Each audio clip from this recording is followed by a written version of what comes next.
আপনারা দেখছেন ২১শে টেলিভিশন।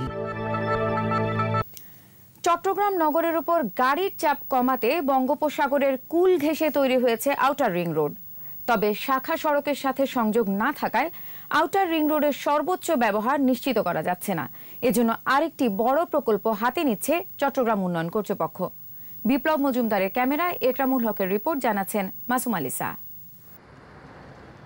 সাগর লাগোয়া চট্টগ্রামের আউটার রিং রোড ১৫ কিলোমিটার দীর্ঘ সড়কটির কাজ প্রায় শেষ। এরই মধ্যে সীমিত আকারে পণ্যবাহী ট্রাক ও পর্যটকদের গাড়ি চলাচল শুরু হয়েছে। তবে পর্যাপ্ত সংযোগ সড়ক নির্মাণ না হওয়ায় পুরো সুবিধা পাচ্ছেন না নগরবাসী। আউটার রিং রোডের সর্বোচ্চ ব্যবহার নিশ্চিত করতে চট্টগ্রাম উন্নয়ন কর্তৃপক্ষ কিছু শাখা সড়ক নির্মাণের উদ্যোগ নিয়েছে, জানালেন এই কর্মকর্তা।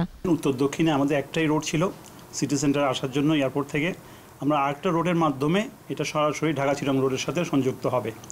এখন আমরা আপাতত টোল রোড দিয়ে এটা কানেক্ট করেছি। টানেল যুক্ত হওয়ার সাথে সাথে এটা কিন্তু একটা বাইপাস রোড হিসেবে চলবে। শাখা সড়কগুলোর সংযোগের জন্য প্রকল্প প্রণয়নের কাজ চলছে। ১৯৯৩ সাল থেকেই আউটার রিং রোড নির্মাণ করা ছিল নগরবাসীর অন্যতম দাবি, জানালেন সিটি কর্পোরেশনের প্রশাসক। একটা গুরুত্বপূর্ণ বাইপাস সড়ক এটা থেকে চিন্তা করা হচ্ছে, এবং যেমন ইভিজেডের এখানে একটা বাইপাসের কথা চিন্তা হচ্ছে। সুতরাং এই বাইপাসগুলো হলে মানুষ কান্ট্রি সাইডে লাভবান হবে। ২০২২ সাল থেকে দ্বিতীয় প্রকল্পের কাজ শুরু হতে পারে বলে আশা করছেন প্রকল্প কর্মকর্তারা। মাসুম আলিসা, ২১শে টেলিভিশন।